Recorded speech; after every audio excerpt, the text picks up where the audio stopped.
जितने आस्था चैनल पर कथा सुन रहे हो, जितने फेसबुक और यूट्यूब पर सुन रहे हो, बहुत सावधानी से सुनना। जब जीवन में कहीं समस्या खड़ी हो जाए, कहीं बहुत विकट समस्या है और कोई हल ना मिल रहा हो जाता है जीवन में, कोई घड़ी ऐसी आके खड़ी हो जाती है जहाँ पर हमको सोचने के लिए भी समय नहीं मिलता। तब शिव महापुराण की इस पवित्र कथा में आप लोगों से कहना चाहेंगे, शुक्रवार के दिन अगर शंकर के मंदिर में जल चढ़ाया जाए तो नारी का अखंड सौभाग्य होता है। कार्तिक महीने का एक नियम बना लो, आप भी कोई सा भी एक नियम, तो ध्यान देना, साल में 2 बार या 3 बार गौ माता के दूध से निर्मित, वो भी देसी गाय के द्वारा निर्मित घी दरवाजे के बाहर, अगर तुम्हारे घर में बहुत अशांति हो रही है, क्लेश हो रहा है, घर में शांति नहीं है, तो गाय के घी की एक बिंदी भी अगर दरवाजे के बाहर मात्र अशोक सुंदरी वाली जगह पर घी को लगाकर उस हाथ की बिंदी को दरवाजे पर लगा दिया जाता है तो घर में से क्लेश समाप्त हो जाता है।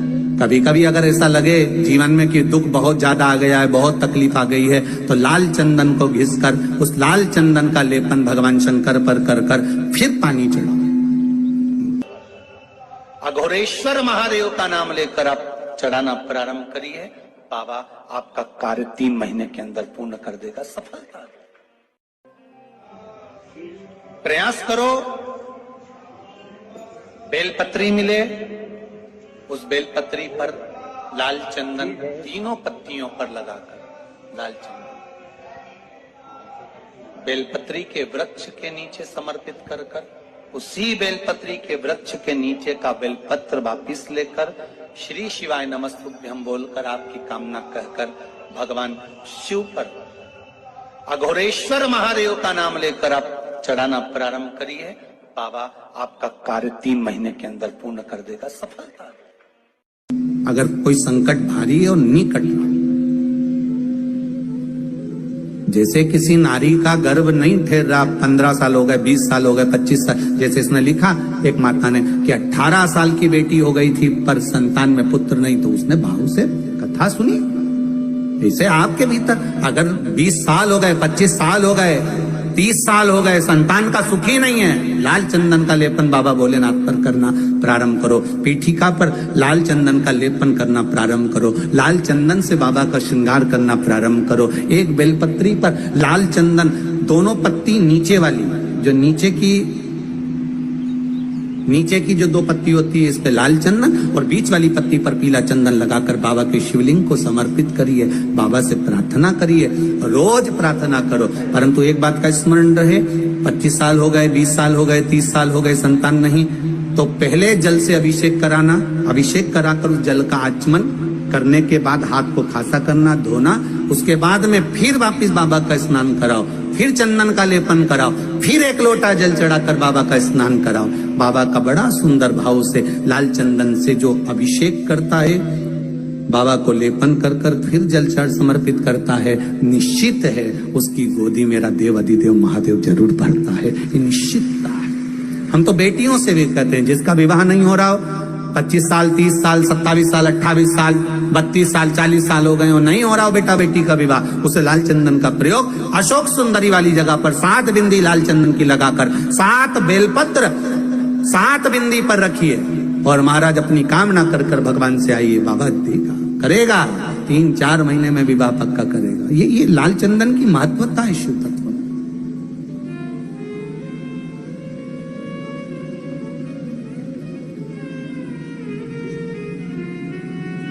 रोग बढ़ गया, बेलपत्री के वृक्ष के नीचे दीप लगाना प्रारंभ करो, बाबा से विनती कर घी का दिया लगाइए बेलपत्र वृक्ष के नीचे, बाबा से निवेदन करो, रोग निवारण। भगवान का एक नाम है अघोर, ब्रह्मा जी को दर्शन दिया, अघोर मतलब सिद्ध नाम, सिद्ध करने, कार्य की सिद्धता देने।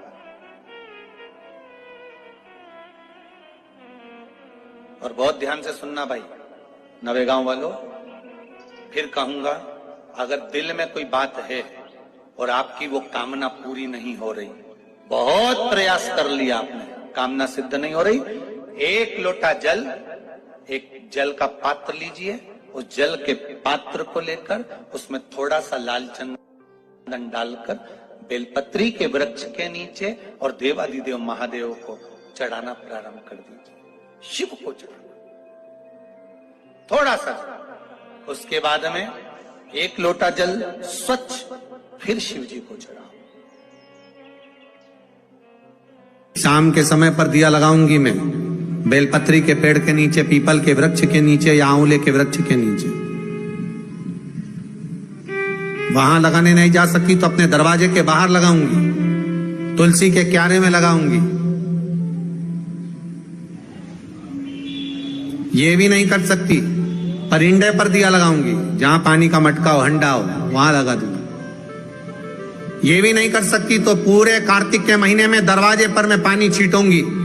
इतना तो बना सकते हो कि अपने घर के दरवाजे पर मैं पानी छीट दूंगी, द्वार पर जल का छींटा कर दूंगी। ये भी नियम ना बने तो मैं प्रतिदिन ठाकुर जी को एक तुलसी का दल समर्पित कर दूं।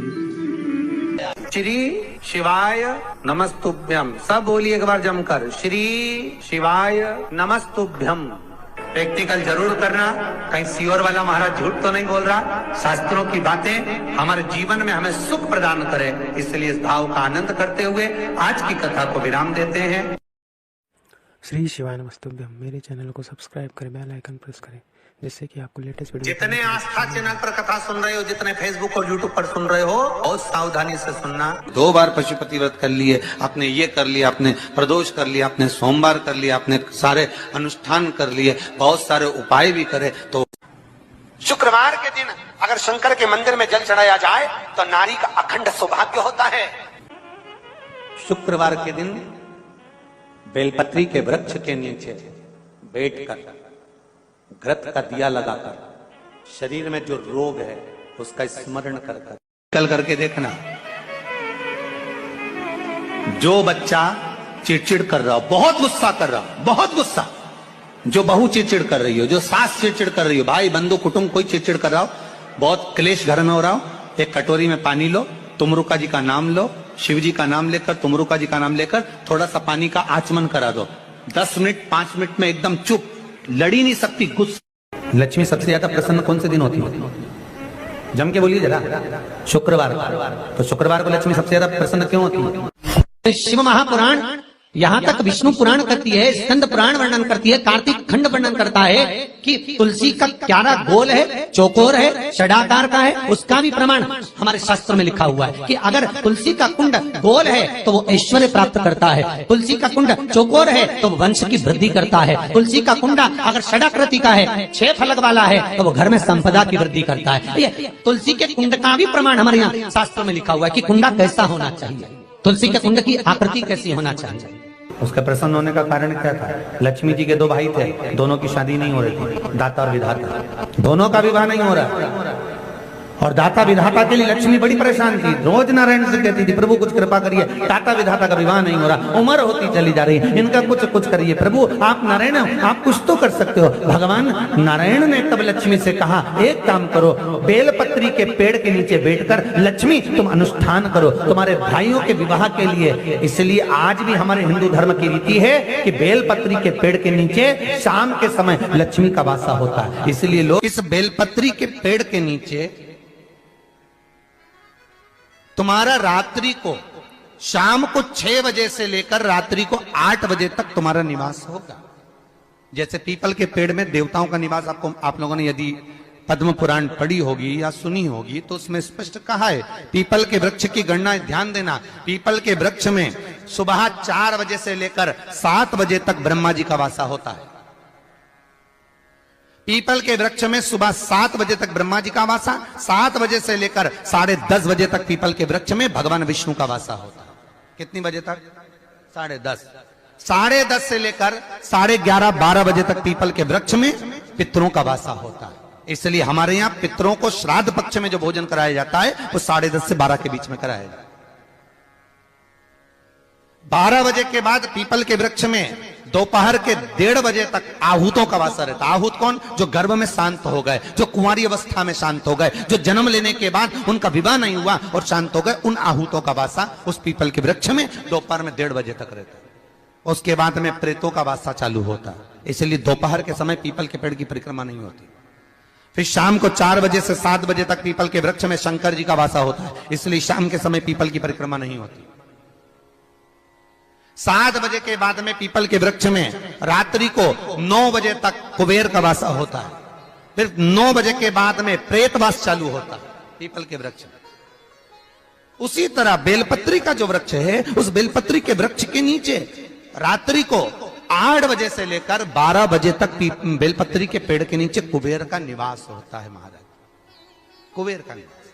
प्रयास करा करो इसी बेलपत्री के पेड़ के नीचे हम दीप लगाएं, घी का दीप। यदि संपदा की कमी हो तो, अगर भगवान ने खूब संपदा दी है तो भले मत लगाओ, कोई दिक्कत। महामृत्युंजय मंत्र का यदि आप जाप करते हो और आपको मालूम पड़ गया कि शरीर में मुझे ये रोग हो गया है, मुझे शुगर हो गया है, मुझे बीपी हो गया है, मेरा ब्लड प्रेशर ऊंचा नीचा रह रहा है, कोई भयंकर रोग, मेरे रिश्तेदार को कोई कैंसर जैसा रोग हो गया, किसी को कोई थायराइड हो गया, किसी को कोई किडनी और लीवर में सूजन हो गई, किसी को कहीं किडनी और लीवर में तकलीफ हो गई, तो शिव महापुराण की कथा कहती है, नवग्रह शिव महापुराण की कथा कहती है कि बेलपत्री के वृक्ष के नीचे महामृत्युंजय मंत्र का जाप जो शुक्रवार की शुक्रवार घी का दिया लगा कर करता है, उसके रोग बाबा देवाधिदेव महादेव समाप्त करते चले जाते हैं। ये संजीवनी मंत्र शुक्रवार के दिन भगवान शंकर को शुक्र को दिया था, इसलिए उसकी प्रणाम। शुक्रवार के दिन बेलपत्री के वृक्ष के नीचे बैठकर घृत का दिया लगाकर शरीर में जो रोग है उसका स्मरण कर कर शंकर जी से विनय कर कर, हे भोलेनाथ, आपने शुक्र देवता को संजीवनी मंत्र दिया है, तो क्या आप मेरे को वो मंत्र प्रदान नहीं करोगे? मेरे रोग, मेरी बीमारी, मेरे दुख को आप नहीं हरोगे? शिव से कहो, ये शरीर आपने दिया है और भजन करने के लिए दिया है, स्मरण करने के लिए दिया है, कीर्तन करने के लिए दिया है, तो संभालोगे भी आप। और बेलपत्री की ओर मुख कर कर घी का दिया लगाकर महामृत्युंजय मंत्र का स्मरण कर लेने पर धीरे धीरे धीरे धीरे धीरे धीरे वो रोग समाप्ति की ओर आता चले जाता है। अगर आप शंकर भगवान को एक लोटा पानी अगर शिव को समर्पित कर रहे हो, श्वेत पुष्प को रखकर शंकर जी के ऊपर सफेद फूल को चढ़ाकर अगर एक लोटा जल भी, एक पात्र जल भी शंकर को समर्पित कर रहे हो, तो ये लक्ष्मी के लिए ही तो कर रहे हो। और कौन सी लक्ष्मी? पूर्ण लक्ष्मी, पूर्ण लक्ष्मी। आपको पहले भी कथा में कहा, एक बार भगवान विष्णु के सामने लक्ष्मी मैया ने बहुत तेज स्वर में कह दिया था, नारायण, दुनिया के लोग आपका नाम जपते हैं, दुनिया के लोग नारायण नारायण कहते हैं, दुनिया के लोग आपका भजन करते हैं, पर सत्य मायने में कहूं ना तो मेरे बिना दुनिया के लोगों की नहीं चल सकती, मेरे बिना दुनिया नहीं चल सकती, संसार मेरे बिना नहीं चल सकता। भगवान विष्णु ने कहा ये तो गलत है लक्ष्मी आपका कहना। एक दिन लक्ष्मी को अहंकार आ गया, अहंकार के संबोधन जब माता लक्ष्मी कहने लगी तो भगवान उसी समय पर भगवान विष्णु को क्रोध आ गया और भगवान विष्णु ने कह दिया, लक्ष्मी तो इतनी बड़ी बड़ी बात कहती है कि तेरे बिना नहीं रह सकती संसार? मैं तुझे कहता हूं लक्ष्मी, तू अपूर्ण है, तू अपूर्ण है, तू पूर्ण कब हो गई?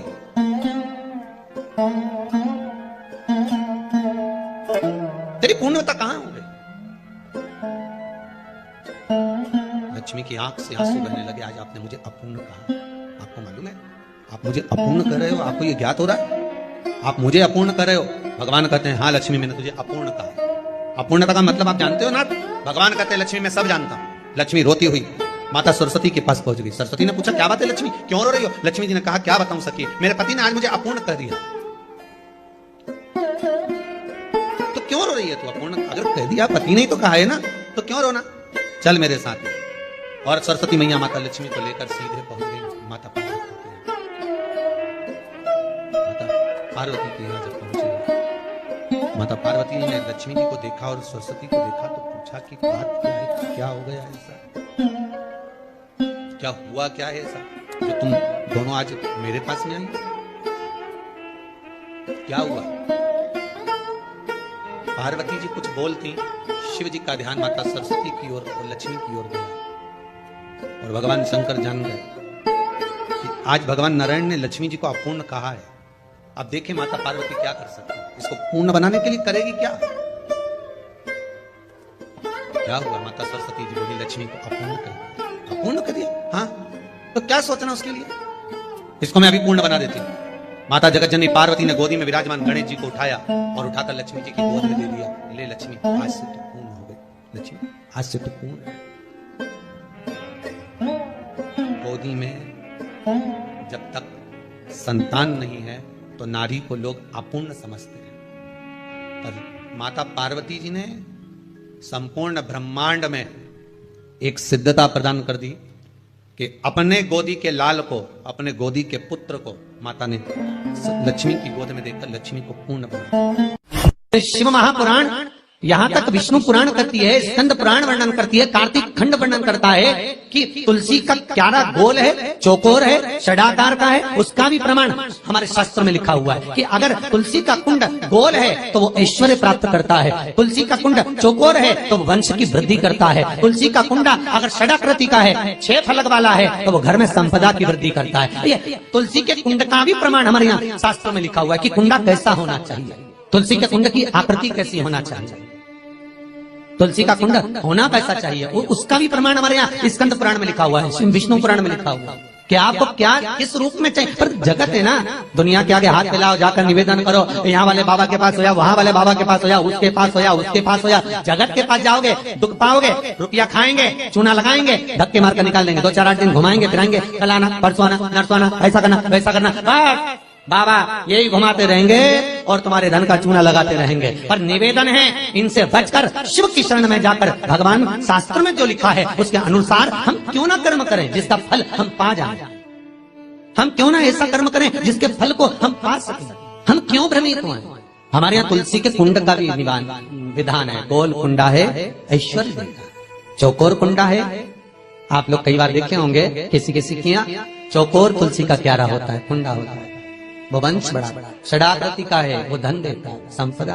दोष हमारा है, हम तुलसी के कुंडे के नीचे शंकर जी को रख देते हैं। क्यों? कि यहीं तुलसी जी को पानी चढ़ाएंगे, यहीं शंकर जी को चढ़ा देंगे। दोष। तुलसी के कुंड के नीचे हम सर्पदेव को रख देते हैं, नाग देवता रख देते हैं, पानी चढ़ाएंगे, पात्री रख देते हैं। नहीं, इसका दोष हम सबको स्वयं अगर गलती करते हैं तो स्वयं को।